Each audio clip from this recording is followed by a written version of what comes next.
예, 오늘 9번째 강의입니다. 사도행전 19장부터 21장 초반부까지 해가지고 3차 선교여행 오늘 마무리하고요. 오늘은 1차부터 3차까지 전체 선교여행 한번 총 정리를 좀 하는 시간을 갖도록 하겠습니다. 이제 계속 하다 보면 막 헷갈리세요. 어디서 뭐 했는지 막 정신이 없는데 지도에다가 잘 정리를 해 놓으시면 좋을 것 같습니다. 지난주에 이제 이 부분 하다 말았는데요. 이제 3차 선교여행의 시작. 에베소 사역이 이제 중심이었어요. 그래서, 라오디게아가 아니라, 부르기아와 갈라디아를 거쳐가지고, 에베소에서 사역하게 됩니다. 에베소에 사역할 때, 우리 사도행전에는 간단하게 나오는데, 자세히 안 나오는데, 사실은 여기서 많은 일들이 있었어요. 계속해서 고린도 쪽으로 사람을 보내고, 편지를 보내고, 이런 일들을 합니다. 그래서 어떤 면에서 조금 정신이 없을 수 있는데, 뭐 우리가 외울 것까지는 없겠지만, 이런 많은 사역들이 있었다라는 정도만 좀 이해하시고 가시면 좋을 것 같아요. 자, 우리 요 그림에 보시면, 여기 볼까요? 52년 늦여름 정도에 바울이 에베소에 도착합니다. 그래서 회당에서 3달 정도 사역하고, 그 다음에 2년 동안 두란노 서원에서 사역한다. 우리 지난주에 그 두란노 서원 캐수스 도서관 보여드렸죠? 자, 이때 이제 아시아에 있는 교회들이 세워지고요. 그 다음에 중요한 것만 좀 볼게요. 53년도 여름 중간에 보시면 아볼로가 고린도에서 에베소로 오죠. 그리고 나서 바울이 고린도를 향해 편지를 하나 씁니다. 뭐라고 썼는지는 정확히 모르겠지만 아무튼 많이 혼낸 것 같아요. 고린도 전서 쓸 때보다 이제 좀 많이 혼낸 것 같고, 뭔가 첫 번째 편지를 써요. 고린도 전서는 아니에요. 이런 편지를 쓰게 됩니다. 자, 그리고 나서 54년 정도가 되면 디모데가 에베소에서 고린도로 오게 됩니다. 그리고 나서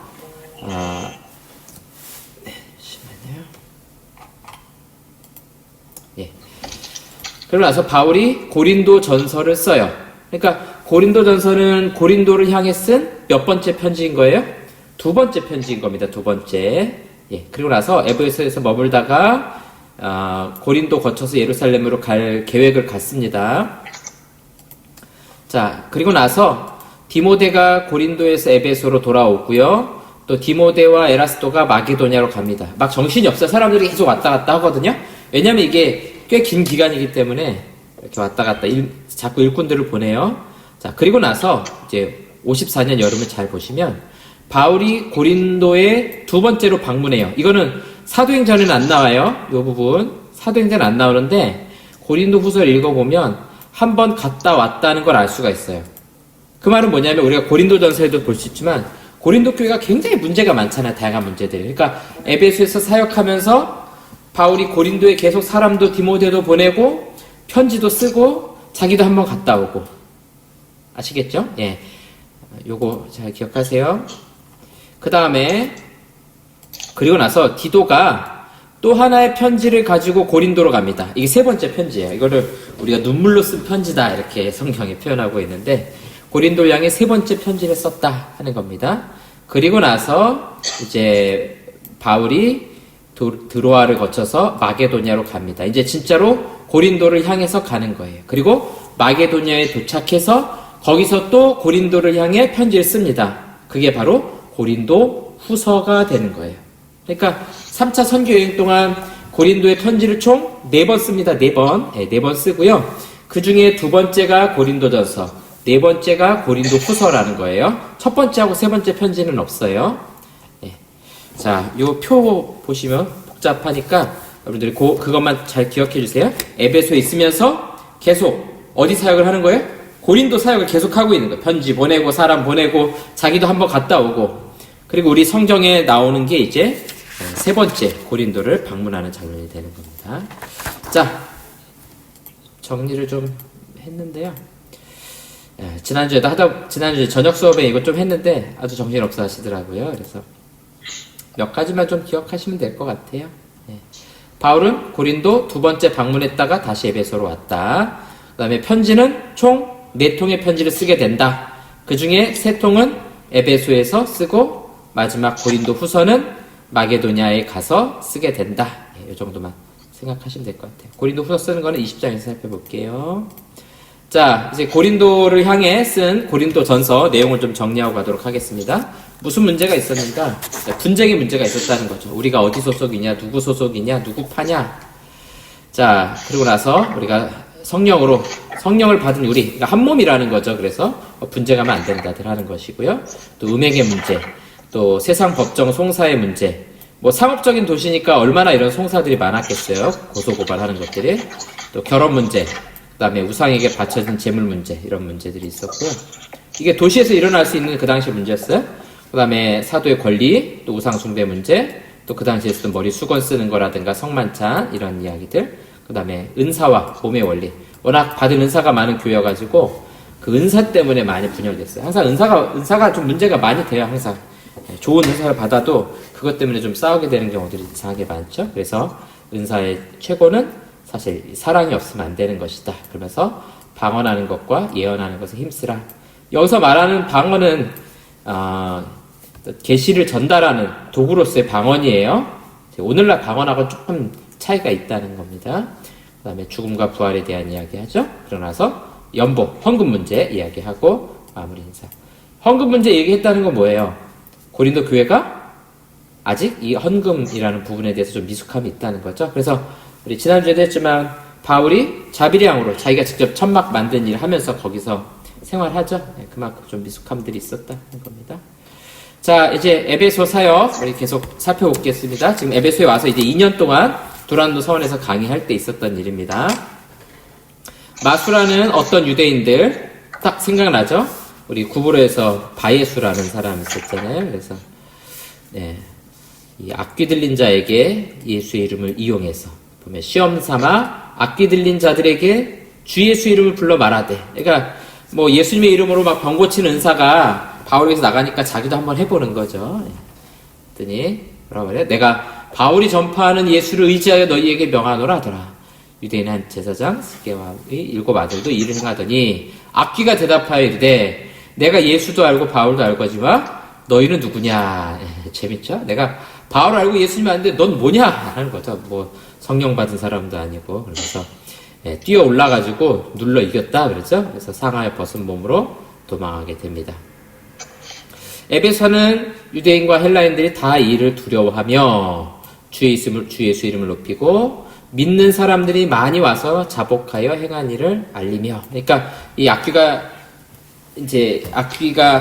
바울에게서는 막 쫓겨나가지만 다른 사람에게서는 그렇지 못한 이 사건들을 보면서 바울이 전한 복음에 대한 그런 두려움들 때문에 예수님의 이름을 높이고 또 예수님을 많은 사람들이 믿게 됐죠. 정말 에베소에는 많은 사람들이 믿게 된 것 같아요. 자, 그리고 나서 이제 또 이런 회개하는 일들이 일어나죠.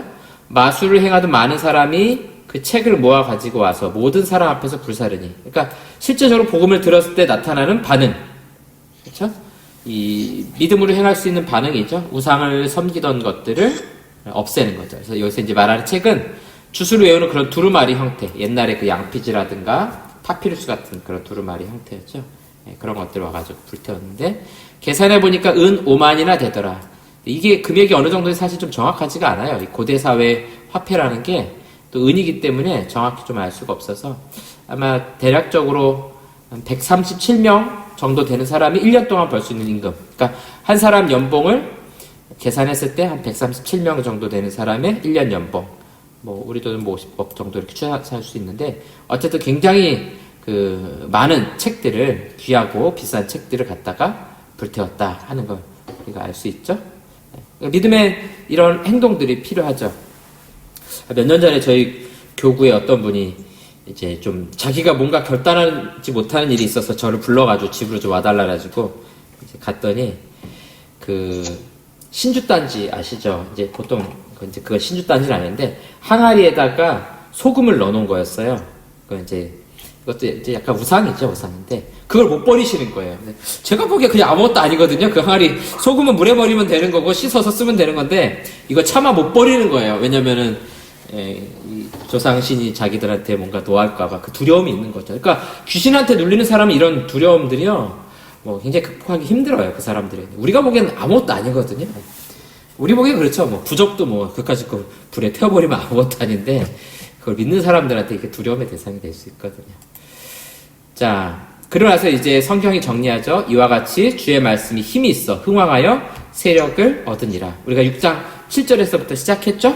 복음이 이제 전파될 때 교회가 든든히 세워지고 하나님의 말씀이 왕성해지고, 여기서도 마찬가지로 주의 말씀이 힘이 있어 흥왕하여 세력을 얻으니라. 그러니까 이 말씀 때문에 놀라운 기적이 나타나고 많은 사람들이 믿게 되고 세력을 얻으니라. 이거 하나님의 권능이 이 가운데 임했다라는 그런 표현입니다. 이런 표현들을 우리 첫 시간에 살펴봤었죠.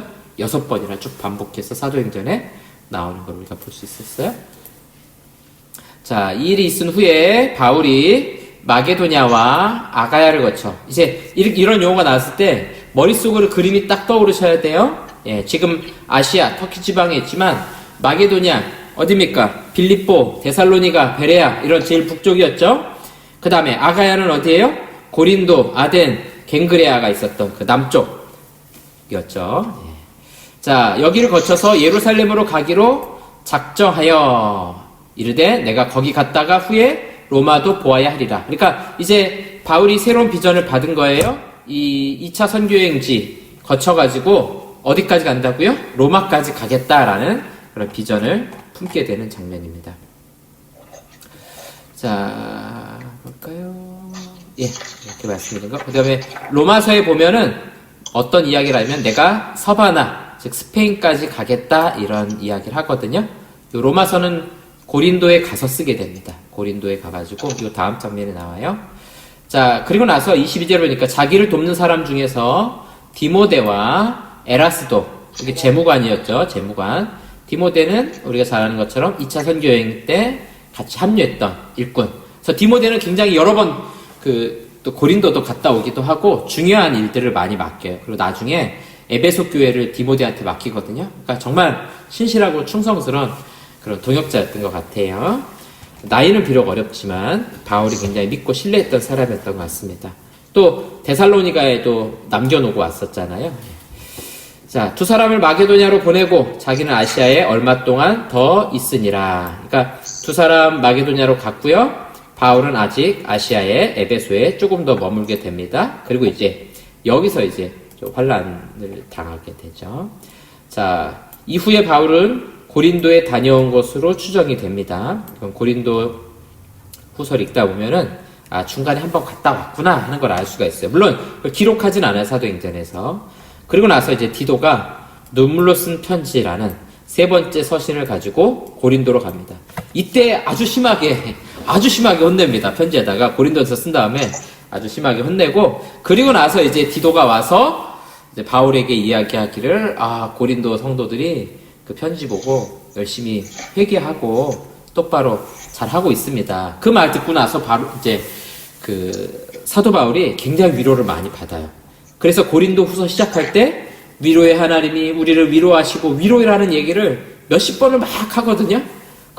우리가 이 문맥을 모르면 왜 갑자기 위로라는 얘기를 많이 하나 이렇게 알 수 있는데, 이 문맥을 보면 알 수 있겠죠? 너무 과하게 혼내는 것 같아가지고 마음 졸이고 걱정하고 있었는데 디도가 와서 잘하고 있습니다. 그 이야기를 듣고 자기가 위로를 받은 겁니다. 그래서 위로의 하나님이라는 표현을 하게 되는 겁니다.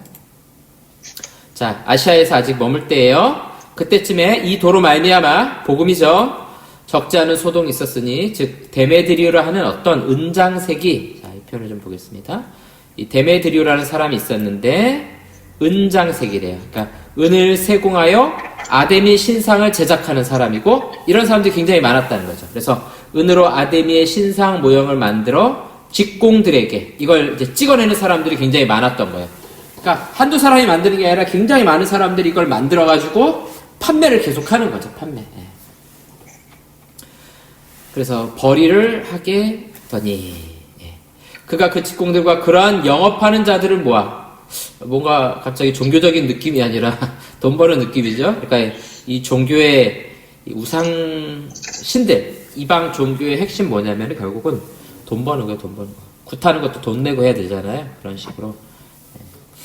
자, 그래서 에베소뿐만 아니라 거의 전 아시아를 통한 수많은 사람들이 이 권유를 받게 됐다는 것을 우리가 알 수 있고요. 뒤에 나오죠. 자, 다시 25절 보겠습니다. 그런 영업하는 자들을 모아 이르되, 여러분도 알거냐 우리의 풍족한 생활이 이 생업에 있었는데, 그러니까 이 아데미 신을 섬기는 것을 통해서 풍족하게 살게 됐다 이렇게 말하는 거죠. 이 바울이 에베소뿐 아니라 거의 전 아시아를 통하여 수많은 사람들을 권유하여 말하되 사람의 손으로 만든 것들은 신이 아니라 하니, 그렇죠?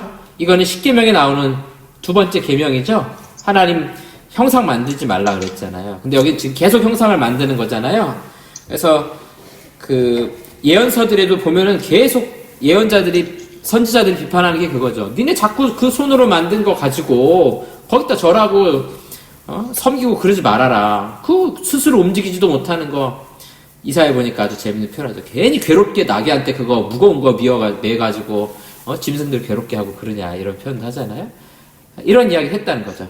그래서 이 사람의 증언을 통해서 아시아에 있는 우리가 알고 있는 아시아 7교회 있죠? 에서, 버두, 사빌라, 라오디게오까지 이런 교회들 아시아에는 전체에 있는 많은 사람들이 와서 에베소에 와서 두란노 서원에서 이런 강의를 들었다는 거죠. 그래서 이 사람의 손으로 만든 것들 신이 아니다 이렇게 말했다는 거죠. 자, 아데미 여신을 좀 볼까요? 오른쪽에 보면 루브르 박물관인가요? 거기 있는 건데 이런 신상들이 굉장히 좀 추잡해요. 가운데 이렇게 가슴이 많이 달렸는데 이거 뭐냐면은 다산, 출산을 상징하는 건데 이건 단순히 자녀들만 많이 낳는 것이 아니라 어떤 재물들 이런 것들을 우리에게 풍성하게 낳아줄 것이다 라는 그런 기대를 담아서 이런 식으로 만든 겁니다. 우리가 보기에는 좀 추하잖아요, 그런 것들이. 근데 이 사람들한테는 이게 다 돈이기 때문에 엄청 열심히 이걸 섬기는 겁니다. 다산의 신. 이 아테네에 있는 파르테논 신전보다 에베소에 있는 요 아데미 신전이 4배나 더 클 정도로 굉장히 컸다는 거죠. 그래서 55년도에 이 비두니아 총독이 이렇게 보고해요. 도시에만 국한되지 않고 마을과 시골 지역까지 확산된 예수를 따르는 자들이 믿는 미신 때문에, 여기서 말하는 미신은 이제 예수님 믿는 그 신앙을 말하는 거예요. 제사용 동물 소비가 점점 줄어들어 지역 경제를 위협하고 있습니다. 이게 이제 그 로마 황제에게 보낸 서신에 이게 나오는 거예요. 그러니까 예수님을 믿는 사람들이 많아지니까 점점 뭘 안 해요? 제사 안 지내는 거, 제사 안 지내는 거. 추석이나 그 설날 됐는데 사람들이 제수용으로 쓰려고 물건 같은 거 시장에서 안 산다는 거죠. 그러니까 그걸로 돈 벌던 사람들이 점점 돈을 못 벌기 시작하는 거예요. 뭐 이때는 우리처럼 뭐 전 부쳐서 올리고 하겠어요? 짐승 한 마리 잡아가지고 막 드리고 하니까 굉장히 큰 경제적 타격이 있었던 거죠. 자, 우리의 이 영업이 재밌어요, 표현이. 천하여지 위험이 있을 뿐만 아니라 큰 여신 아데미의 신전도 무시당하게 되고 온 아시아와 천하가 위하는 그의 위험도 떨어질까 하노라 하더라. 그러니까 이 사람의 사실 핵심은 뭐예요? 돈 못 번다는 거잖아요. 그러면서 무슨 이야기도 하냐면 신전도 무시당하고 이 신심, 우상을 섬기는 이 신앙이 떨어지게 된다 이런 걱정을 하는 거죠. 그래서 사람들을 선동하기 시작하는 겁니다. 그들이 이 말을 듣고 분노가 가득하여 외쳐 이르되 크다 에베소 사람의 아데미여 하니 온 시내가 요란하여 바울과 같이 다니는 마게도냐 사람 가이오와 아리스다고로 붙들어 일제 연극장으로 달려 들어가는지라. 자, 제가 지난주 연극장 보여드렸죠. 굉장히 큰 연극장이었는데 이 연극장 안으로 수많은 사람들이 확 몰려든 거예요. 그러면서 뭐라 말합니까? 크다 에베소 사람의 아데미여. 이 영장 안에서 막 소리를 지르는 거죠. 근데 바울이 잡혀 들어간 건 아니었고요. 잘 보시면 마게도냐 사람 가이오, 그 다음에 아리스다고, 이 두 사람이 붙들린 거예요. 그러니까 아마 바울과 같이 다니던 사람들이니까 붙잡아가지고 데려간 것 같아요. 그래가지고 바울도 사실은 여기 이제 들어가려고 했는데 영장 안에 들어갔는데 제자들이 말리게 됩니다. 자, 바울이 백성 가운데, 그러니까 이 연극장, 아까 우리 앞에서 봤던 이 연극장 있죠? 이 안에 이제 사람들 가득 차 있고, 바울도 이제 들어가려고 하는 거죠. 하나, 제자들이 말리고, 또 아시아 관리 중 바울의 친구된 어떤 이들이 그에게 통지하여 연극장에 들어가지 말라 권하더라. 그래서 사람들이 외쳐 이르되 어떤 이는 이런 말을, 어떤 이는 저런 말을 하니, 그 다음에 너무 웃겨요. 모인 무리가 분란하여 태반이나 어찌하여 모였는지 알지 못하더라. 막 크다 아데미여 막 2시간 외쳤는데 왜 왔는지 몰라요. 우리 왜 와있지? 그러면서 서로 막 소리 지르고 오늘 프로야구 준플레이오프 하나? 막 이러면서 거기서 이제 막 소리 지르고 막 그러고 있는 거야. 그러니까 이게 무슨 소동으로 왔는지도 태반이 다 모르고 그냥 와 있는 거예요, 이 사람들이. 일어난 일들을 자세히 보면서 상상해 보면 이거 얼마나 재밌는지 모르겠어요. 예. 자, 유대인이 무리 가운데서 알렉산더를 권하여 누군지 모르겠지만 이런 사람을 권해서 네가 앞으로 나가서 말해 해서 이제 나가려고 했는데 알렉산더가 손짓하며 백성에게 변명하려 하나, 그러니까 이 사람이 나가가지고 이제 뭔가 이야기를 하려고 했죠. 내용은 그거겠죠. 이제 이 바울의 일행들이 말하고 있는 이 복음, 이게 가짜고 우리를 위협하고 있습니다. 이런 얘기를 이제 아마 하려고 했던 것 같아요. 근데 그들은, 여기 있는 사람들은 유대인인 줄 알고 한 소리로 외쳐 이르되 크다 에베소 사람이 아데미 하기를 2시간이나 하더라. 그러니까 이 헬라 사람들은 사실 유대인을 상대 잘 안 하거든요. 그냥 저 시골에 있는 그냥 촌부 정도로 얘기는 거지, 뭐 우리나 유대인 대단한 생각하지 그렇게 여기지 않았거든요. 나와서 막 하려고 그러니까 뭐 저 사람이 유대인인지 뭐 기독교인인지 뭐 구분되나요? 그럼 구분 안 되니까 뭐 그냥 그 소리 안 듣는 거예요. 저 사람 하는 얘기 안 듣고 그냥 크다 에베소 사람의 아데미여, 이거를 몇 시간? 2시간 동안. 2시간 동안 뭔지도 모르는 응원가를 열심히 부르면서 자기네끼리 막 거기서 그랬다는 걸 우리가 알 수 있습니다.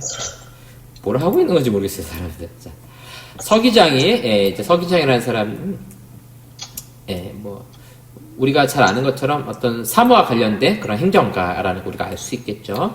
로마 제국 초기에 도시의 아주 최고 행정가 중에 한 사람인데, 총독하고는 좀 다르겠죠, 아무래도. 총독은 이제 정치적인, 전체적인 권한이 있는 거고, 서기장은 이제 거기서 행정적인 일들만 처리할 사람이겠죠. 무리를 진정시키고, 뭐 어차피 이 사람은 이제 로마인일 가능성이 높으니까요. 에베소 사람들아, 보시면 에베소 도시가 큰 아데미와 제우스에게서 내려온 우상의 신전지기가 된 줄 누가 알지 못하겠느냐. 이거 사실 추켜 세우는 말이거든요. 너희가 아데미 여신의 신전지기, 또 제우스 신의 신전지기 아니냐, 추켜 세우는 말이에요. 에베소 사람들의 총독이. 그러니까 여기서 알 수 있는 게 뭐예요? 이 도시라는 것이, 그 당시에 이 도시라는 게 결국은 우상의 신전지기, 이 성전을 지키는 사람이라는 뜻이잖아요. 그래서 이 우상의 성전을 섬기는 도시다, 이게 자기들의 정체성인 걸 자랑거리였거든요. 그래서 이 일이 그렇지 않다 할 수 없으니 너희가 가만히 있어서 무엇이든지 경솔이 아니하여야 하리라. 이게 무슨 말이냐면, 이 다음 보세요. 그렇지 않다 할 수 없으니, 그거 누구도 부정할 수 없다는 거죠. 뭐 저런 사람들이 뭐라고 떠들든지 기독교인들이 뭐라고 말하든지 너희 에베소 사람, 에베소 도시는 제우스를 섬기고 아데미를 섬기는 신전지기 도시 아니냐, 이렇게 추켜 세우는 겁니다. 그러면서 경솔하게 행동하지 말라 그런 거죠. 그래서 신전의 물건을 도둑질하지도 아니하였고, 그렇죠? 법적으로 처리할 문제 아니죠?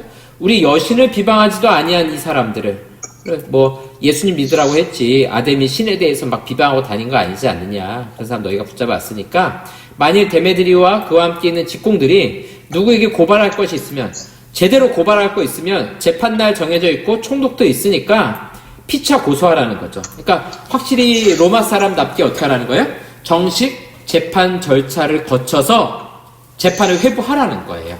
로마가 워낙 법이 발달해 있어가지고 그렇게 하는 걸 좀 좋아하죠. 그래서 정식으로 민회에서 결정할지니라.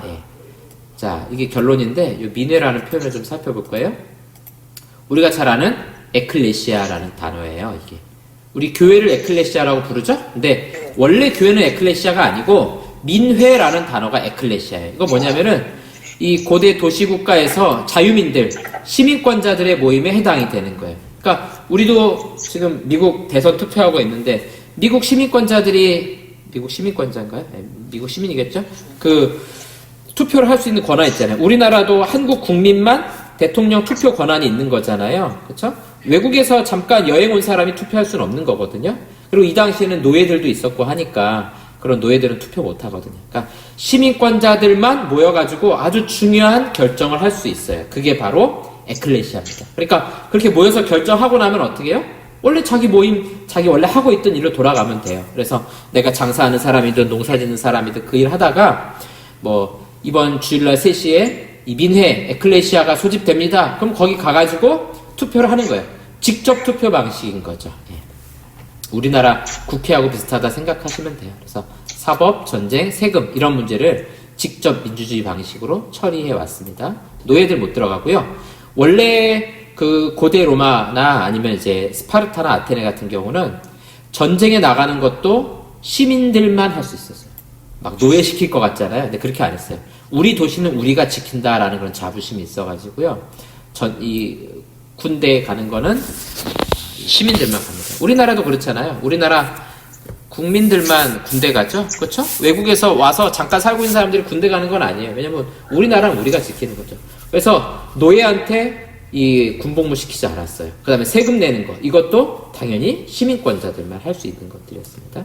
이 용어가 이제 초대 교회로 넘어오면서 하나님 나라의 시민권자들의 모임이라는 의미로 사용되기 시작하면서 자연스럽게 에클레시아. 그러니까 성경에 나오는 교회라는 단어는 다 에클레시아예요. 마태가 이제 마태복음에서 교회 이런 표현 썼잖아요. 그때 에클레시아예요.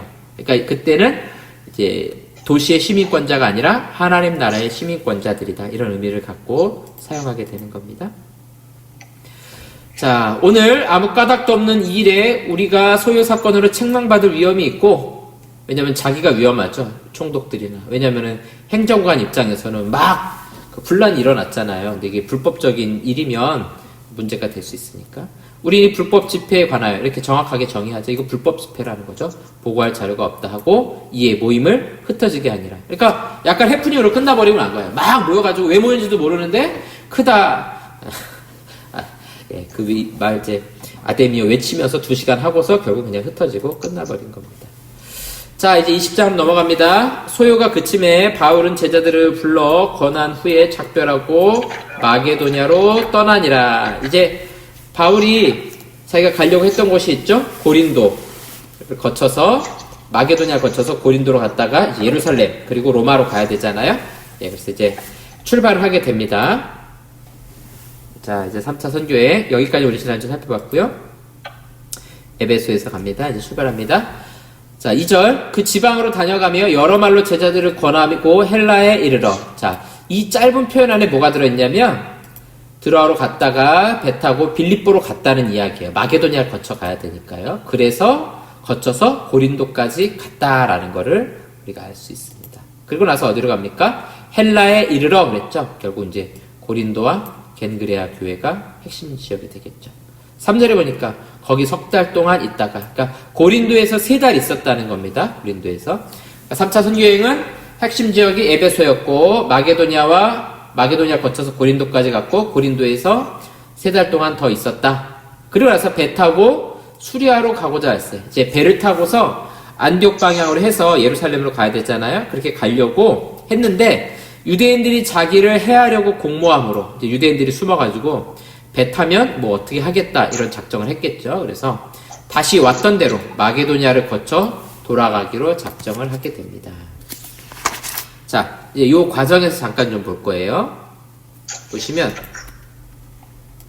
예, 자 에베소에서 이제 마게도니아로 갈 때입니다. 우리 조금 그 앞부분이에요. 20장 2절입니다. 그 지방으로 다녀가며 여러 말로 제자들에게 권하고 이 표현에 이제 드로아를 거쳐서 마게도니아로 가는데 이 과정에 이제 어떤 일들이 있었던 거예요. 고린도후서 보니까 내가 그리스도의 복음을 위하여 드로아의 이름에 이제 드로아를 거쳐서 빌립보로 이제 건너가야 되는데 여기 이르렀을 때 주 안에서 문이 내게 열렸으되 내가 내 형제 디도를 만나지 못함으로 내 심령이 편하지 못하여. 이 무슨 말이냐면 아까 이제 앞에서 했는데 에베소에 있을 때 디도를 먼저 마게도니아로 보냈어요. 고린도 간 거거든요. 고린도 왜 갔어요? 눈물의 편지 들고 갔어요. 너희들 그렇게 하면 진짜 혼난다. 똑바로 하라. 아주 책망성 글을 보냈거든요. 그래서 디도를 기다려서 드로아에서 이제 만날 예정이었는데 못 만난 거예요. 그러니까 마음이 너무 불편하고 힘든 게 뭐냐면 디도가 3번째 편지를 가져가가지고 이전에 이제 고린도 전서를 썼고 내가 이렇게 책망했는데 이 사람들 너무 상처받고 낙심한 거 아닌가? 그런 걱정이 있어가지고 어떻게 됐나 궁금한데 디도가 아직 안 오는 겁니다. 그래서 아직 못 만난 거예요. 이런 것 때문에 심령이 편하지 못했다 하는 겁니다. 그들을 작별하고 마게도냐로 간노라. 그리고 나서 이제 마게도냐로 건너간 거죠.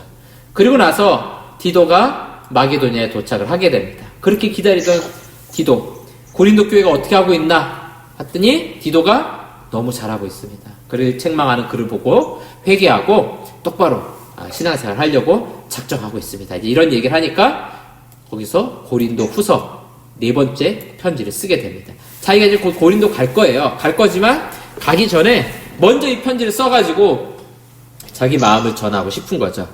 그러니까 이 고린도 후서를 읽을 때 이런 바울의 마음을 우리가 이해하셔야 돼요. 내가 곧 고린도 갈 건데, 3번째 가는 거잖아요. 갈 건데, 그래도 조금이라도 더 먼저 내가 그동안 너무 힘들게 했던 그런 편지선 쓴 것에 대해서 해명도 하고 싶고, 이제 내 마음도 더 좋아졌다, 이런 이야기도 하고 싶고, 그래서 고린도 후서를 써서 보내게 됩니다. 그러고 나서 고린도에 도착하게 됩니다. 고린도후서에 보니까 또 이런 얘기 하네요. 우리가 마게도냐에 이르렀을 때에도, 그러니까 이 고린도 후서 쓸 당시에 이제 빌립보와 마게도냐의 지방에 있을 때 우리 육체가 편하지 못하였고 사방으로 환난을 당하여 밖으로는 다툼이요 안으로는 두려움이었노라. 그러니까 사도행전 20장에 그 지방으로 다녀가며 여러 말로 제자들에게 권하고, 이 한 문장밖에 없는데 이때 무슨 일이 있었다는 거예요? 환난 당해가지고 육체로 편하지 못하고 밖으로는 다툼, 안으로는 두려움. 그러니까 다툼이 있었다는 거는 빌립보와 그 데살로니가 교회 안에서도 내부적인 그런 갈등들이 마찬가지로 있었다라는 것이죠. 그러나 낙심한 자들을 위로하시는 하나님이 디도가 오므로 우리를 위로하셨으니, 디도가 와서 이런 얘기 해주면서 굉장히 큰 위로를 받은 거죠. 마게도냐에서도 환난과 어려움이 있었지만 또 고린도에 대한 걱정도 있었는데 위로의 말을 듣게 된 겁니다. 그가 온 것뿐 아니요 오직 그가 너희에게서 받은 위로로 위로하고 너희의 사모함과 애통함과 나를 위하여 열심히 있는 것을 우리에게 보고함으로 나를 더욱 기쁘게 하였느니라. 뭐가 있었어요? 사모함, 하나님의 은혜와 말씀에 대한 사모함, 애통함, 자기들이 어떤 잘못한 것들에 대한 애통함, 나를 위하여 열심히 있는 것. 이건 뭐냐면 고린도 교회가 좀 성장해가지고 이제는 바울의 선교 비용도 이제 헌금으로 모아가지고 할 수 있을 정도로 성장하게 됐다라는 것입니다. 자, 그래서 고린도후서 내용을 좀 보면요, 첫 번째 장이 위로입니다. 여러분 한번 꼭 집에서 읽어보세요. 고린도 전서하고 다르게 후서는 상당히 마음이 많이 부드럽고 자기가 너무 심하게 말한 것에 대해서 그런 걱정하고 염려했던 것들. 그래서 내가 다시는 그렇게 세게 너희들한테 이야기하지 않겠다, 이제 그런 이야기 하거든요. 그래서 1장에 보시면 이 위로라는 표현이 굉장히 많이 등장합니다. 그거만 한번 체크하시면서 읽어보시면 좋을 것 같아요. 그래서 너희 근심하게 한 거 용서해달라 그러면서 이 영광의 직분, 사도의 직분, 또 자기 약점에 대해서 계속해서 얘기한 사람들이 있었거든요. 아직도 말씀드린 것처럼 바울의 말이라든가 육체적인 연약함이라든가 이런 것들. 그래서 이 질그릇에 담긴 보배, 이런 표현들이 다 뭐냐면 자기 육신의 그런 연약함들, 그러나 속에 있는 것이 굉장히 중요하다라는 그런 이야기들을 하죠. 그래서 내가 너희들의 회개도 기뻐하고 있다. 그래서 연보할 수 있는 신앙으로 자라가라. 섬기는 일에 힘쓰라. 그러니까 신앙이 어떤 성장과 성숙에 대한 이야기하죠. 그러면서 외모만 보지 말고 내가 외모하고 상관없이 사도직을 가지고 있다. 그래서 나의 자랑은 무엇인가? 그 연약함들, 내가 고난당한 것들 다 그리스도의 복음 위해서 한 것들이다. 바울이 받은 계시가 너무 크지만 내가 다 말할 수는 없다. 이런 얘기하면서 마지막 권면과 축복 기도로 끝나죠. 고린도서 13장 마지막 부분은 13절 주 예수 그리스도의 은혜와 하나님의 사랑과 성령의 교통하심이 너희 무리와 함께 있을지어다. 우리 오늘날 그 마지막 축복 기도라 그러죠. 축도라고 부르는데 그냥 사실 축복이라는 표현이 제일 맞긴 한데 그 기도가 이제 여기서 나오게 됩니다. 자, 이제 또 보도록 하겠습니다. 3달간 고린도에 사역을 했고요. 유대인들의 공모가 있어서 배를 타지 못하고 육로로 돌아가기로 합니다. 사실 배를 타는 것이 가장 빠르긴 한데요. 자, 그러면서 여기서 이제 고린도에서 떠나기 전에 로마서를 기록합니다. 그러면서 로마를 거쳐 서바나까지 가기로 합니다. 그러면서 브리스길라와 아굴라를 로마로 먼저 보내게 돼요. 먼저 보내고 자기도 로마로 갈 것을 이야기합니다. 네, 브리스길라 아굴라 보내고 로마서를 보내게 됩니다. 자, 이렇게 왔던 길로 이제 돌아가게 됩니다. 그래서 로마서 간단히 살펴보면요. 로마는 아직 가본 곳이 아니죠. 아직 안 가본 곳이에요. 근데 이미 교회는 어느 정도 세워져 있었어요. 복음의 일꾼들이 가면서 내가 방문할 것이다. 그런 이야기 하면서 하나님의 심판이 있을 것이다. 이런 이야기를 해요. 왜냐하면 로마가 가지고 있는 그런 타락함들. 이 로마 제국의 심장부잖아요. 핵심이잖아요. 워낙 잘 사는 사람들, 권력가들도 많아가지고 그런 방탕함과 불의함들 이런 것들 굉장히 많거든요. 동성애라든가 이런 이야기 여기서 다 합니다. 그리고 하나님의 심판하심이 있다는 이야기들 그런 이야기 하면서 우리가 믿음으로 구원받을 것이다 하는 이야기. 그다음에 첫째 아담과 둘째 아담 구분하고요. 그리스도와 함께 죽고 사는 삶, 율법과 죄, 그다음에 생명의 성령의 법으로 우리가 구원받게 되었다. 그래서 약속의 자녀들의 모습, 생명의 성령에 보시면 7장에서는 우리가 율법이 하는 일들, 또 우리 죄로 인해 죽을 수밖에 없는 우리들, 죄로 인한 연약함들 이야기하면서 그런데 성령으로 우리가 변화되었다 그러면서 그로 인해서 우리가 약속의 자녀가 되었다 이렇게 얘기합니다. 그러니까 이제 그 다음 뭐가 되겠어요? 이런 믿음과 구원의 원리를 이야기하고 그리스도인의 새로운 생활이 무엇인가 그런 이야기를 합니다. 그래서 세상 권세에 대해서 우리가 어떻게 바라봐야 될 것인가, 형제에 대해서는 어떻게 바라야 될 것인가, 또 선을 행하고 덕을 행한다는 것이 무엇인가 그런 이야기를 해요. 그래서 요 11장까지가 교리에 대한 이야기를 하고요. 12장부터는 그리스도인의 삶에 대해서 이야기를 하게 됩니다. 이렇게 구분할 수 있어요. 그 다음에 로마 방문 계획 이야기 하고요. 그 다음에 마무리 인사. 또 로마서 16장에 마무리 인사하는데 인물들이 굉장히 많이 나옵니다. 여기서는 사람들 이야기를 아주 많이 해요. 그러니까 로마는 아직 가지 않았잖아요. 그렇기 때문에 이제 많은 사람들의 이야기를 하면서 이제 여기서 당신들이 교회에 있는 일꾼들에게 문안 인사를 합니다. 그런 이야기 하면서 또 많이 보냈던 그런 일꾼들에 대한 그런 표현들을 쓰면서 그곳에 있는 일꾼들이 다 함께 섬기고 있는 믿음의 일꾼들입니다. 그런 표현들을 많이 쓰고 있습니다. 예, 자 넘어가겠습니다. 제가 이제 요 중간에 서신서 볼 때 이렇게 간단하게 정리한 이유는 이건 내용을 보면 볼수록 한이 없이 다룰 것이 너무 많아서 나중에 우리가 또 이제 성경 각권 개설하게 되면 그때 연구해 보시면 좋고, 우리가 지금 전체적으로 하고 있는 거는 이 사도행전의 일정 이런 선교 사역 가운데 어떤 편지를 왜 썼는가 하는 정도만 우리가 살펴보고 있는 것입니다. 자, 이제 빌립보 쪽으로 왔겠죠. 아시아까지 함께 가는 자는 이러면서 이제 같이 가는 일꾼들의 이름을 말해요. 베레아 사람 브로의 아들 소바더와 그 다음에 아리스다고와 세군도 데살로니가 사람이라고 말하고요. 가이오와 디모데, 그래서 더베 사람 가이오.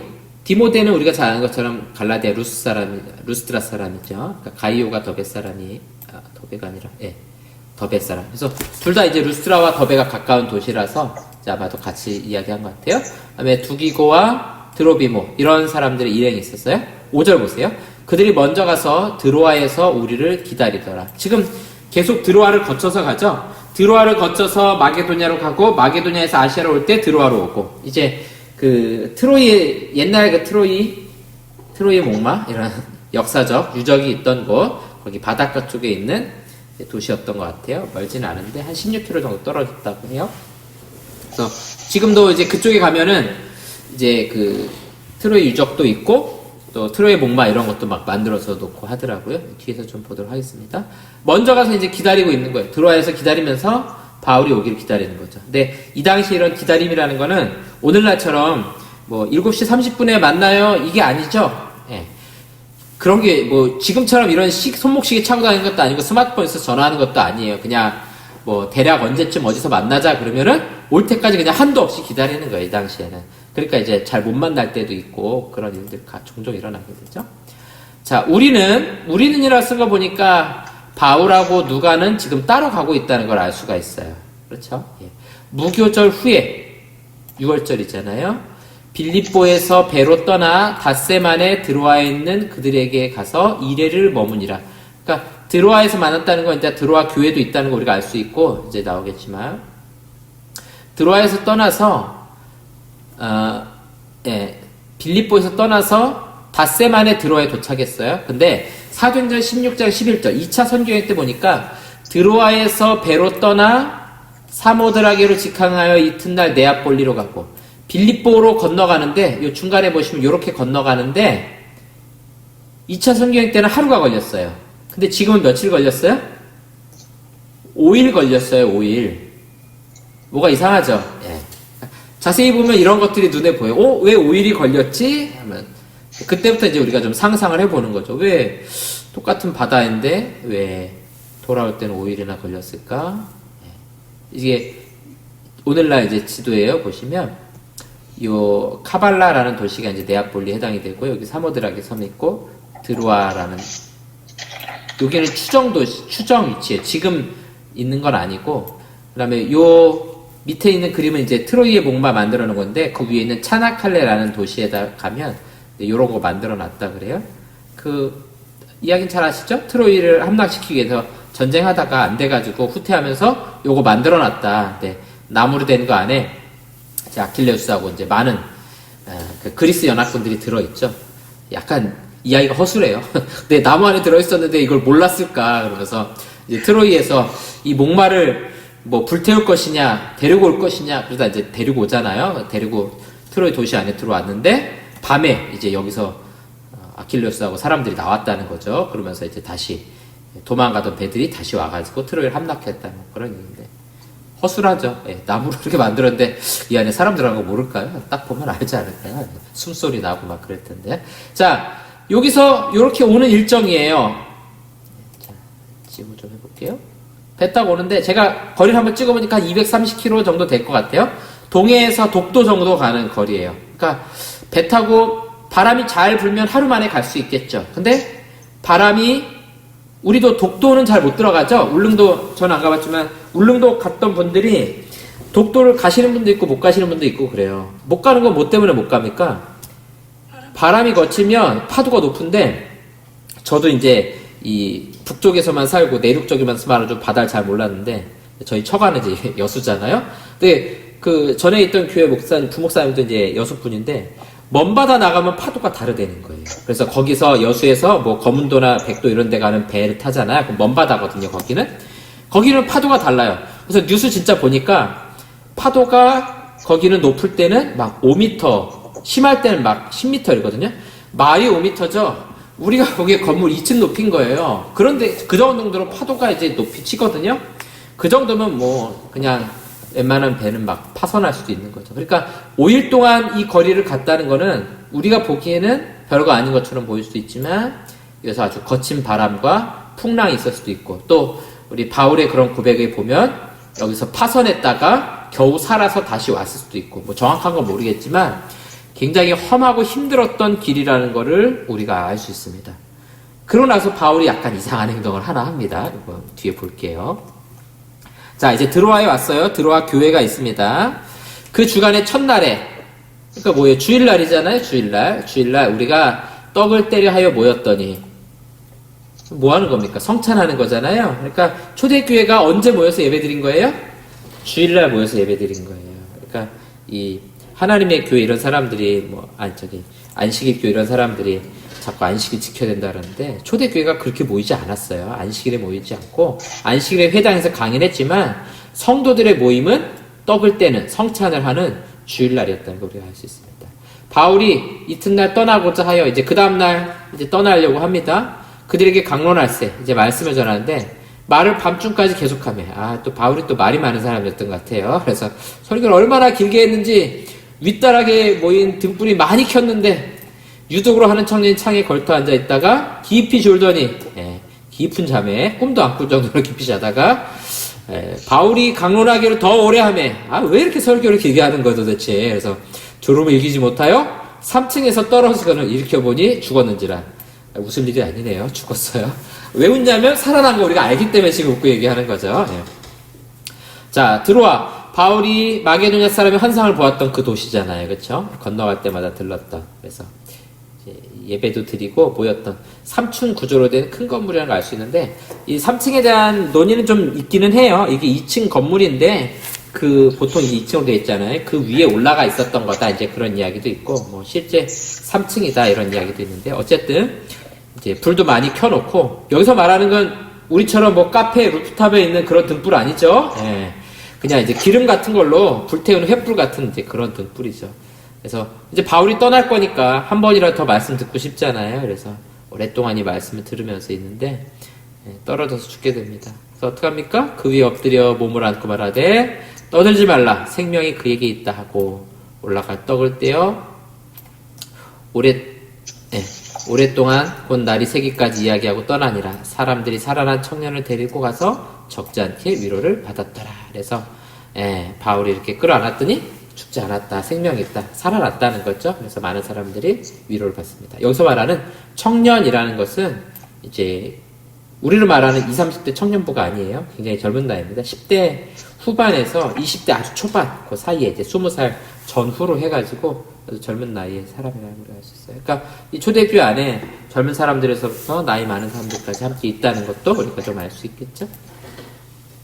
디모데후서 4장 13절 이제 제일 마지막 바울이 죽기 전에 쓴 걸 보니까 내가 올 때에 디모데한테 이야기하는 거거든요. 에베소에 있는 디모데한테 이렇게 말하는 거예요. 올 때에 로마 감옥에 있잖아요. 그러니까 에베소에서 드로아 거쳐서 올 텐데 드로아 지금 설교하고 있는 여기 가보의 집, 가보라는 사람의 집에 둔 겉옷을 가지고 오고, 이 말은 뭐냐면 드로아 교회가 가보라는 사람의 집에서 모였다. 유두꽃가 떨어졌던 죽은 집이 가보라는 사람의 집이었구나라는 거 우리가 상상해 볼 수 있는 거죠. 겉옷을 두었다. 그 말은 뭐냐면은 아마도 잡히기 전까지 드로아에 있었을 가능성도 있어요. 정확하진 않지만 이제 잡혀가면 막 그런 거 물건 내가 챙겨갈 수 있는 게 아니잖아요. 마지막 잡혀가는 건데 죽으러 잡혀가는 거거든요. 옷도 뭐 심플하잖아요. 겉옷 속옷이니까 자기 옷이었던 것 같아요. 또 책도 있었던 것 같아요. 특별히 가죽 종이에 쓴 것을 가지고 오라. 아마도 여기에 성경이나 이런 것들 두고 오지 않았을까 그런 생각을 좀 해볼 수 있어요. 자, 이제 그리고 나서 이제 13절부터 이제 조금 항로가 좀 복잡해요. 그래서 여러분들이 제가 이제 빨간색으로 칠했으니까 지도를 잘 보세요. 우리는 앞서 이제 누가 일행입니다. 누가 일행. 그래서 바울이 좀 이상한 행동을 하나 하는 걸 볼 거예요. 우리는 누가와 거기 있던 모든 일행들 앞서 배를 타고 아소에서 바울을 태우려고 그리로 가니. 자, 여기 보시면 드로아가 여기 있죠? 그 밑에 아소라는 도시가 여기 있었어요. 근데 이 일행들은 아소에 가서 기다리고 있는 거예요. 그 다음에 보시면 바울이 걸어서 가고자 하여 드로아에서 아소까지 어떻게 한다고요? 걸어가겠대요. 왜 혼자 걸어가는 거? 혼자 걸어가. 이거 좀 뒤에서 보고요. 바울이 아소에서 우리를 만나니 우리가 배 태우고 미둘레네로 가서 그 밑에 있죠? 미둘레네. 그 다음에 거기서 떠나 이튿날 기오라는 섬이에요. 앞에 오고, 그 다음날 사모에 들리고, 사모. 그 다음날 밀레도에 이르니라. 밀레투스라고 부르는 고대 철학의 도시죠. 여기까지 이렇게 우리를 치면 이런 연안 섬들이 많은 이런 앞바다를 거쳐서 배를 타고 오는 겁니다. 이렇게 섬들을 정리할 수 있고요. 이상한 행동 하나예요. 바울이 드로아에서 아소까지 혼자 걸어가겠다고. 그래서 이 부분에 내용이 없어요. 왜냐하면 누가도 여긴 동행을 안 한 거예요. 보시면 지금까지 누가는 어땠어요? 아덴에 갈 때도 바울 혼자 가지 않고 누가가 동행했어요. 의사였잖아요. 그러니까 도와줄 수 있었고, 언제든 누가가 붙어서 갔는데 여기만큼은 바울이 누가까지도 따로 보낸 거예요. 자기 혼자 간 거예요. 무슨 일이 있었을까요? 기록이 없어요. 정확히 모르겠는데, 오늘날은 여기 터키에 가면 아소스라는 지역입니다. 그래서 뭐 한 50km 정도 되지 않았을까? 제가 어제 이틀 전에 이제 이렇게 항공 지도를 보면서 좀 봤어요. 어떤 경로로 가야 되나. 근데 특별히 험한 길로 간 건 아닌 것 같고 좀 바다가 보이는 길 쪽으로 가지 않았을까. 그래서 뭐 했는지는 잘 모릅니다. 확실히 아는 건 뭐예요? 혼자 걸어갔다는 거. 그래서 얼마 전에 제가 이재철 목사님이 쓴 목사와 목사직이라는 그런 책을 좀 봤는데, 이제 목사의 어떤 소명 이런 관련된 책이어서 제가 재밌게 잘 봤는데, 거기 이 이야기를 하더라고요. 드로아에서 아소까지 혼자 걸어갔다. 그러면서 목회자에게 필요한 고독의 시간이었다. 혼자 하나님과 독대할 수 있는. 왜냐하면 지금까지는 다 많은 사역자들과 함께 다녔잖아요. 그 가운데 하나님과 1대1로 만날 수 있는 그런 고독의 시간이 필요했다. 그런 이야기를 합니다. 이건 뭐 목회자만인가요? 우리 모든 성도들이 하나님과 1대1로 만날 수 있는 시간이 필요하죠.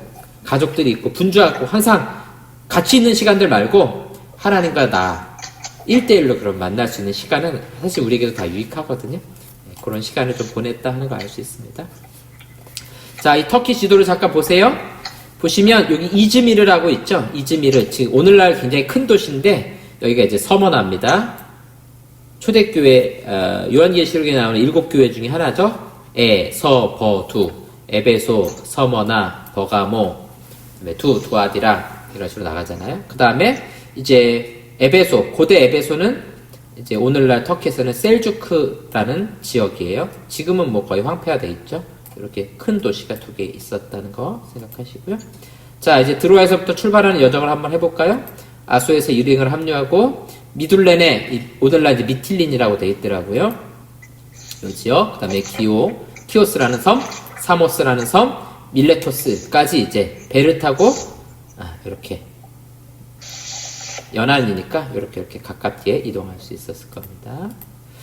자, 바울이 아시아에서 지체하지 않기 위하여 에베소를 지나, 이 말은 뭐냐면 에베소 안에 들리지 않았다는 거예요.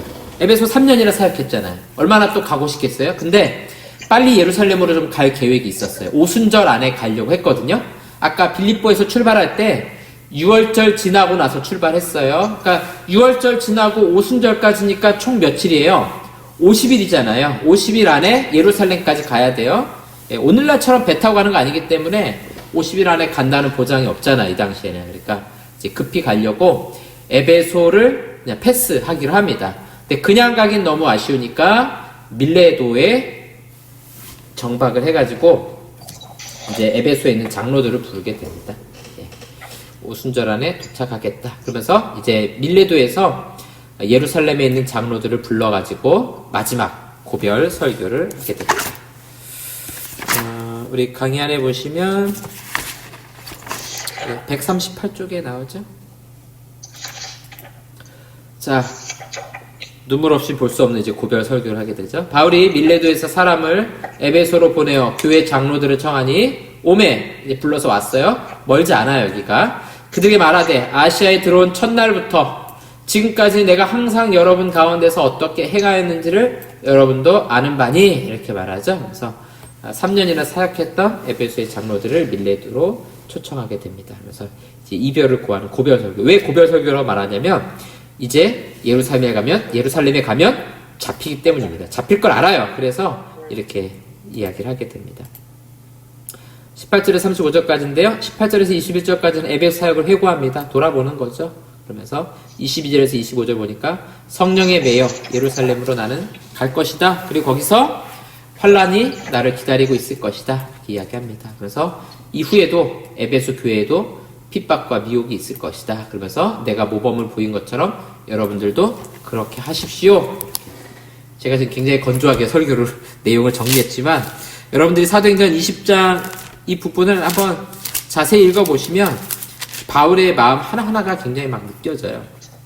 우리 잠깐 좀 볼까요? 여러분 강의 안을 좀 보시면 20장 18절에서부터 시작하죠. 그러면서 19절 보니까 곧 모든 겸손과 눈물이며 유대인의 관계로 말미암아 당한 시험을 참고 주를 섬긴 것과 또 유익한 것은 무엇이든지 공중 앞에서나 각 집에서나 거리낌 없이 여러분에게 전하여 가르치고, 그 다음에 22절에 보니까 보라 이제 나는 성령에 매여 예루살렘으로 가는데 거기서 무슨 일을 당할지 알지 못하노라. 이런 말들이 에베소 장로들로 하여금 굉장히 가슴 아프게 한 거죠. 왜냐하면 무슨 일 당할지 모른다라는 것은 환란과 핍박을 당해서 죽을 수도 있다는 거거든요. 그러니까 이 당시에 바울과 여기 세워진 장로들의 관계는 뭐 오늘날 이런 교회 목회자와 우리 장로님들의 관계, 이것과는 정말 비교할 수가 없어요. 직접 복음 전하고 세운 일꾼들이거든요. 23절에 보니까 오직 성령이 각 성에서 내게 증언하여, 그러니까 지금까지 오는 동안 성령께서 계속해서 말씀해 주신 것이죠. 결박과 환난이 나를 기다린다 하시나. 그러니까 예루살렘에 가면 너 잡힐 것이다. 그리고 이제부터 환난 당할 것이다. 알려주는 거죠. 그럼 알면서도 내가 예루살렘으로 가겠다라는 생각을 하고 있는 거예요. 24절, 우리 너무 잘 아는 말씀이죠. 내가 달려갈 길과 주 예수께 받은 사명, 곧 하나님의 은혜의 복음을 증언하는 일을 마치려 하면은 나의 생명조차 조금도 귀한 것으로 여기지 아니하노라. 그러니까 바울이 이 마지막 표현, 물론 이제 실제 죽을 때까지는 조금 기간이 있긴 하지만 내가 여기서 이제 잡혀서 이 복음을 증언하는 것 이제 끝날 수도 있다라는 거죠. 그러면서 나의 생명 조금도 귀한 것으로 내가 여기지 않습니다라는 자기의 사명의 그 마지막 이야기들을 에베소 장로들에게 말합니다. 25절 보니까 보라 내가 여러분 중에 왕래하며 하나님의 나라를 전파하였으나 이제 여러분이 다 내 얼굴을 다시 보지 못할 줄 아노라. 그러니까 에베소 장로님들한테 이제 다시는 내 얼굴 못 볼 겁니다. 그 말은 뭐냐면 이제 잡혔다가 내가 아마 죽게 될 것입니다. 라는 것을 이야기하는 거죠. 그래서 그러므로 오늘 여러분에 대해 증언하거니와 모든 사람의 피에 대하여 내가 깨끗하니. 그 다음에 28절 여러분은 자기를 위하여 또는 온 양떼를 위하여 삼가라. 이게 이제 장로로서의 사명에 대한 이야기죠. 자기를 위하여 또는 온 양떼를 위하여 삼가라. 성령이 그들 가운데 여러분을 감독자로 삼고 하나님이 자기 피로 사신 교회를 보살피게 하셨느니라. 여러분들이 장로이니까 여기서 말하는 이제 장로라는 표현은 오늘날 장로님들이라기보다는 교회 사역자들, 목회자이면서 장로님인 사역자들이죠. 그렇기 때문에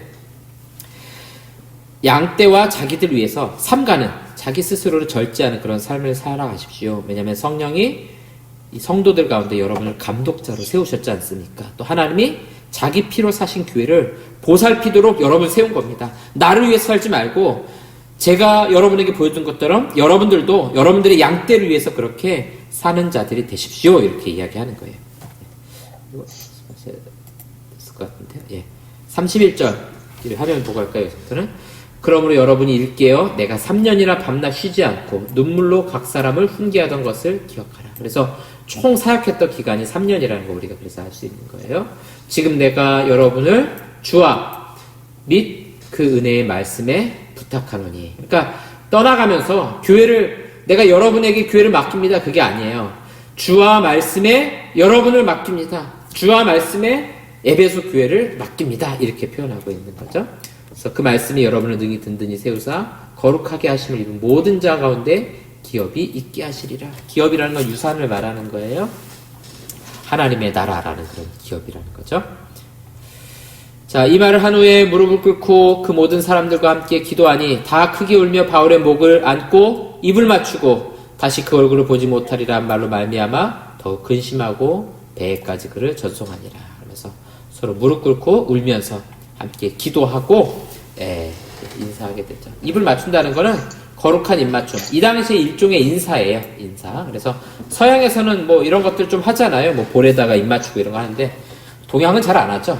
동양은 잘 그런 거 안 하고 이제 서양에 이제 전통이 됐는데 그게 마지막 인사입니다. 그래서 서신에 보면 거룩하게 입맞추고 이런 표현이 있는데 그게 뭐냐면 이제 인사한다 이제 그런 표현으로 생각하시면 돼요. 예. 다시 얼굴 보지 못하리라. 이제 예루살렘에 가면 잡힐 것이라는 걸 알고 있다는 것입니다. 자, 이제 복잡한 이제 일정을 좀 마무리를 좀 하도록 해보겠습니다. 자, 배를 타고 밀레도까지 왔죠. 그 다음에 우리가 그들을 작별하고 21장이죠. 배를 타고 고스로 가서 이튿날 로도에 이르러 거기서부터 바다라로 가서 베니게라는 거는 이쪽 그 유대 땅 위쪽에 있는 바닷가 도시들 페니키아라고 말씀드렸죠. 건너가를 배를 만나서 타고 가다가 구브로를 바라보고 이를 왼편에 두고 수리아로 항해하여 두로에서 상륙하니. 뭐 복잡한데 이렇게 연안으로 왔다가 배 타고 구브로를 왼쪽에다 두고 바로 두로까지 가서 상륙했다 하는 겁니다. 자, 두로에 가서요, 제자들을 찾아, 거기에도 이제 두로에도 교회가 있는 거죠. 예전에 7 전도자 중에 한 명인 빌립이 전도했던 도시죠. 7일 동안 머물더니 제자들이 성령의 감동으로 바울더러 예루살렘으로 들어가지 말라 하더라. 거기 가면 이제 잡히게 된다는 거 알기 때문에 제자들도 그렇게 이야기했던 거죠. 바울을 말립니다.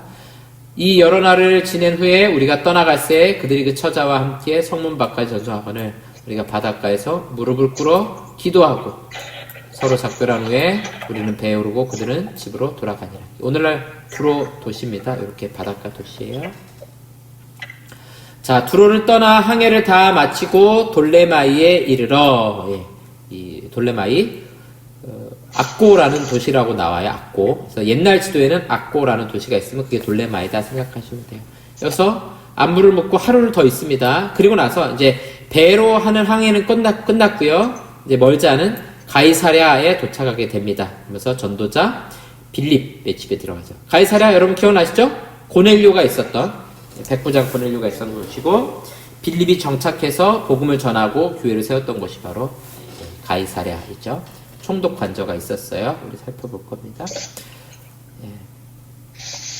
딸 넷이 있는데 처녀로 예언하는 자. 그래서 아마 이 가이사랴 교회에서 이 4명의 처녀 예언자들이 말씀을 선포했겠죠. 또 빌립이 말씀을 전하면서 교회가 세워졌겠죠.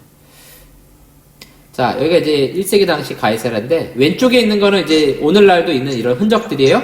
오른쪽하고 비교하시면 비슷하죠. 예. 그래서 이 앞으로 이렇게 튀어나온 게 아마도 헤롯 궁이었던 것 같고요. 그 뒤에 로마 총독관도 있고 전차 경기장도 있고 뭐 원형 극장도 있고요.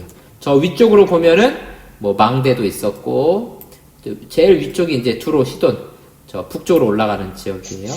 여기 이제 오늘날 제가 책에 넣어놨을까요? 예. 그 여러분 책자에 보시면 본디오 빌라도 이름이 새겨진 비석도 있어요. 라틴어로 쓰여졌는데 이걸 보면서 아 총독관저가 여기 있었구나라는 거를 이제 알 수 있어요. 왜냐면 그 본디오 빌라도의 집이라고 폰티스 필레이트의 집 뭐 이런 식의 표현이 있거든요. 그래서 여기 총독관저가 개인 집이죠. 네, 총독관도 있고 네, 여기 있었다는 거 알 수 있고요.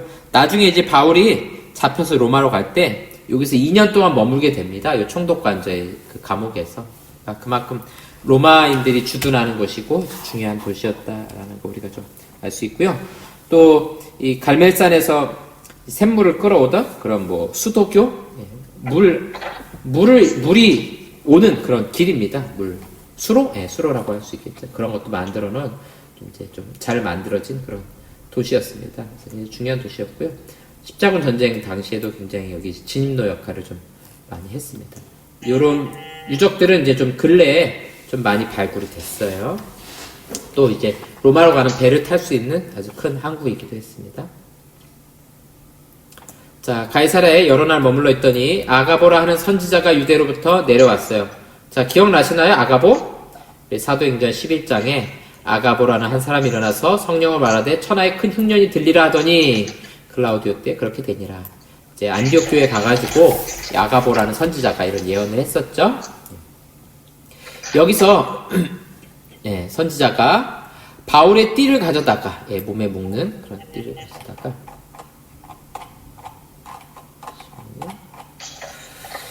예, 자기 수족을 잡아매고 말하기를 자기 팔하고 다리를 잡아맨 거죠. 그래서 성령이 말씀하시되 예루살렘에서 유대인들이 이같이 이 띠 임자를 결박하여 이방인의 손에 넘겨주리라 하거늘 예언을 하는 거죠. 이제 이 띠의 주인 바울을 말하는 건데 가면 잡히게 될 겁니다. 이렇게 예언을 하는 거예요. 우리가 그 말을 듣고 이제 계속 우리라고 표현하는 거는 누가가 포함되어 있기 때문이라는 거죠. 그 말을 듣고 그곳 사람들과 더불어 바울에게 예루살렘으로 올라가지 말라. 그러니까 바울 빼놓고 모든 사람이 다 똑같이 말하는 거예요. 예루살렘 가면 안 됩니다. 가면 잡힙니다. 가면 죽습니다. 계속 이야기를 지금 하고 있는 거예요. 네. 자, 또 바울에겐 또 받은 사명이 있으니까 가죠. 그러니까 바울이 대답하되 여러분이 어찌하여 울며 내 마음을 상하게 하느냐. 그러니까 이 분위기를 알 수 있는 거예요. 밀레에서도 계속 울면서 가지 마십시오. 어떡합니까? 또 가이사랴에서도 그 다른 선교 일행들이 울면서 바울한테 올라가지 말라고 울면은 정말 잡히고 죽는다고 계속해서 이런 이야기를 하는 거죠. 나는 주 예수의 이름을 위하여 결박당할 뿐 아니라 예루살렘에서 죽을 것도 각오하였노라. 예, 예루살렘에서의 죽음. 예수님도 예루살렘에서 죽으셨고 스데반도 예루살렘에서 죽었고 이제 자기도 얼마든지 예루살렘에서 죽을 각오를 하고 있는 것이죠. 물론 이제 로마로 갈 생각을 하고 있지만 언제든 이 죽음에 대한 그런 각오를. 근데 나중에 그 여러분들 고린도 전후서 잘 읽다 보면 바울은 좀 중간에도 아 내가 이 세상 떠났으면 좋겠다 이런 생각도 자주 했던 것 같아요. 왜냐하면 그 환난과 고난이 좀 크고 막 파선하기도 하고 죽을 위험도 막 당하고 하니까 여기서 내가 이 세상 떠나면 또 좋겠다 이런 생각들 합니다. 서신들이 읽다가 여러분들이 그런 부분 한번 잘 발견해 보세요. 그럼 보면 바울이 어떤 마음이었겠다 하는 거 우리가 좀 상상해 볼 수 있어요. 그가 권함을 받지 아니하므로 그러니까 가지 말라라는 이야기에 대해서 거절하는 거죠. 그냥 가겠다는 거죠. 그래서 우리가 주의 뜻대로 이루어지이다. 예, 주님의 뜻대로 이루어지기 원합니다. 이렇게 말하고 그쳤다는 거죠. 더 이상 이제 그런 얘기 안 하는 거죠. 그래서 여러 날 후에 여장을 꾸려 예루살렘으로 올라갈새 가이사랴의 몇 제자가 함께 가며 한 오랜 제자 구브로스 사람 나손을 데리고 가니. 예, 키프로스 사람 바나바하고 같은 지역 사람이라는 거죠. 나손이라는 사람을 데리고 갔는데 이는 우리가 그의 집에 머물려 하려 함이라. 아마도 이 나손이라는 사람이 구브로스 사람인데 지금은 가이사랴에 살고 있어요. 근데 예루살렘에 자기 집이 있는 것 같아요. 네, 그래서 그의 집에서 머물려고. 예루살렘 교회에 교회 사람들을 만나긴 했지만 거기 머물진 않았던 것 같아요. 왜냐면 유대인들이 지금 누구 기다리고 있어요? 바울 죽이고 싶어 안달인데 거기 들어가지 않겠죠. 자, 오늘 우리가 본문은 여기까지만 할 거예요. 9장이 아니라 21장 14절까지 봤어요. 16절까지 봤죠? 16절까지 봤고, 이제 다음 주에 21장 17절부터 2주 동안, 2주에 걸쳐서 26장까지 하고, 마지막 주에 27장, 28장을 할 겁니다. 자, 오늘 이제 지금부터 아주 중요한 건데, 전체 선교 일정을 우리가 좀 정리를 할 거예요. 여러분들이 잘 좀 이 선교 일정을 마무리 하셔야 돼요. 이제 예루살렘에 올라감으로써 이제 3차 선교행이 마무리가 됩니다. 그래서 두로, 돌레마이, 가이사랴, 예루살렘 이렇게 가는 일정으로 3차 선교행이 마무리됩니다. 그래서 안디옥에서 출발했죠? 그렇죠? 그래서 이제 어디서 마무리가 돼요? 예루살렘에 도착함으로써 3차 선교행은 끝나게 됩니다. 중심 도시는 어디였어요? 에베소였습니다. 물론 이제 고린도도 들렸지만 가장 많은 활동을 했던 곳이 바로 에베소 사역입니다. 그래서 3차 선교행은 이 아시아를 중심으로, 에베소를 중심으로 해서 사역이 이루어졌다. 그리고 출발지와 도착지가 다르다. 그 말은 도착지에서는 다른 일이 일어나게 된다라는 걸 우리에게 말해주고 있습니다. 자, 3차 선교행 이제 정리해 보겠습니다. 여러분, 지도 145쪽의 지도에 여러분들 잘 체크하시면서 빈칸에 한번 여러분들이 어떤 일들이 있었는지 한번 빠르게 한번 채워넣어 봐주세요. 에베소로 가죠? 에베소에서 무슨 일이 있었나요? 여러분들 한번 잘 생각해서 한번 넣어보시고요. 그 다음에 드로아를 거쳐서 빌립보에 도착을 하게 됐죠. 그리고 나서 헬라, 고린도로 가게 됩니다. 물론 에베소에서 굉장히 많은 일이 있었어요. 여기 지금 다 넣지 못하겠지만 고린도에 갔습니다. 고린도에서 뭐가 있었어요? 돌아가려고 그럴 때 뭔가 한 가지 일이 있었죠. 그래서 배로 못 가고 육로로 다시 돌아오게 됐죠. 드로아에 왔을 때 무슨 사건이 또 하나 있었죠? 네, 또 배 타고 밀레도에 옵니다. 밀레도에 와서 뭔가 마지막 하나를 하죠. 그래서 두로로 오게 됩니다. 돌레, 가이사랴. 그리고 하나 또 있었죠? 예언이? 예루살렘에 올라감으로써 3차 선교행이 끝나게 됩니다. 굉장히 금방 코스를 갔지만 네, 길었죠. 에베소에서 2년 넘게 있었으니까요. 예. 자, 에베소에는 뭐가 있었어요? 두란노 서원에 사역했죠. 총 3년간. 그리고 빌립보 마게도니아 도착했을 때는 고린도 후서를 썼죠. 에베소에는 고린도 전서를 썼고요. 그 다음에 헬라에서는 배 타고 가려 했으나 유대인들의 공모가 있어서 육로로 가기로 하죠. 출발 전에 로마서를 쓰게 됩니다. 드로아에서는 유두고가 죽었다 살아나게 되죠. 밀레도에서는요, 에베소 장로들에게 마지막 고별 설교를 하고요. 두로와 돌레마이, 가이사랴에서는 아가보의 예언, 바울이 잡힐 것을 예언하게 됩니다. 이렇게 해서 3차 선교행을 마무리하게 됩니다. 자, 이제 1차 선교행에서부터 3차 선교행까지를 이제 좀 쭉 정리를 해보도록 할 겁니다. 여러분들이 기억을 되살리셔서, 이걸 잊어버릴 수 있기 때문에 다시 한번 기억을 잘 되살리면서 이제 뭐까지 할 거냐면 서신을 언제 어디서 썼는가 하는 것까지 같이 좀 살펴볼 거예요. 여러분들이 나중에 영상으로도 이거 한번 다시 한번 정리하시면서 지도를 따라가면서 한번 잘 봐주시기 바랍니다. 1차 선교행 안디옥에서 출발해서 구브로, 살라미로 가고요. 바보라는 도시로 가죠. 거기서 서기오 바울에게 복음을 전하고요. 바에수라는 유대인 마술사가 해방을 놓게 되죠. 밤빌리아 도착해서 마가가 선교여행을 포기하게 됩니다. 그리고 나서 내륙으로 비시디아 안디옥에 가게 되죠. 유대인이 비방하게 됩니다. 도망쳐서 이고니온에 왔더니 또 유대인들이 비방하게 되죠. 그리고 나서 루스트라에 오게 됩니다. 여기서 제우스와 헤르메스라는 이야기를 듣게 되고 아니라고 말하죠. 그리고 나서 돌에 맞아서 죽을 뻔합니다. 죽지 않고 다행히 살아나죠. 그래서 더베까지 복음을 전하게 됩니다. 그리고 왔던 길을 그대로 돌아서 아탈리아에서 배 타고 안디옥으로 오게 됩니다. 그리고 나서 쓴 서신이 갈라디아서, 요 첫 번째 선교의 중심지였던 갈라디아 지방에 쓴 편지가 바로 갈라디아서에 해당이 됩니다. 1차 선교행 정리하셨죠? 네, 좋습니다. 바울이 아주 길게 1년, 2년씩 갔던 선교여행을 우리는 1분, 2분 만에 지금 보고 있어요. 예. 자, 다음 2차 선교여행 가보도록 하겠습니다. 안디옥에 출발해서 길리기아를 거쳐서 루스트라에 가게 되죠. 그러면서 아주 중요한 제자 디모데를 만나게 됩니다. 어머니는 유대인, 아버지는 헬라인. 자, 부르기아와 갈라디아 땅을 거쳐서 무시아에 이르렀을 때 성령이 막게 되죠. 그래서 아시아에서 더 이상 전도를 못해요. 드로아로 가게 됩니다. 바로 여기서 마게도냐인의 환상을 보게 됩니다. 건너와서 우리를 도우라. 그래서 배 타고 빌립보로 가게 됩니다. 루디아를 만나서 복음을 전하고요. 감옥에 갇혔다가 감옥 문이 열리게 됩니다. 거기서 우리가 잘 아는 간수에게 주 예수를 믿으라. 그러면 너와 내 집이 구원을 받으리라. 그리고 나서 데살로니가로 가죠. 유대인들의 해방이 있습니다. 그래서 베레아로 밤에 도망가게 됩니다. 베레아에서도 유대인들이 와서 해방을 놓죠. 그래서 바울만 빠져나와서 아덴으로 가고 누가와 함께 가고 디모데와 실라는 데살로니가 마게도냐에서 사역을 더하게 됩니다. 바울이 아덴에 왔더니 온갖 우상들, 신전들이 가득하죠. 어서 논쟁하게 됩니다. 그리고 고린도로 오게 됩니다. 고린도에서 유대인들의 해방이 있었죠. 1년 6개월을 이곳에서 사역하게 됩니다. 그리고 여기서 데살로니가를 향해 쓴 편지가 바로 데살로니가 전후서가 됩니다. 그래서 신라와 디모데가 오게 되죠. 그러나 데살로니가 전후서를 씁니다.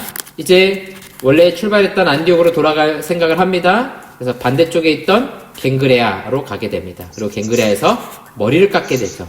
서원이 있어서. 여러분 이제 다음 주에 보겠지만 예루살렘에 올라가면 성전에 갔다가 또 한 번 머리를 깎아요. 그러니까 갱그레아에서 머리 깎은 거하고 연관이 있다는 거예요. 뭔가 서원에 관련된 것들이 있다는 겁니다. 내용은 잘 모르겠어요. 자, 그래서 이제 배를 타고 에베소로 옵니다. 그래서 브리스길라와 아굴라를 에베소에 남겨놓게 되죠. 3차 선교행을 위해서 준비를 해놓는 거예요.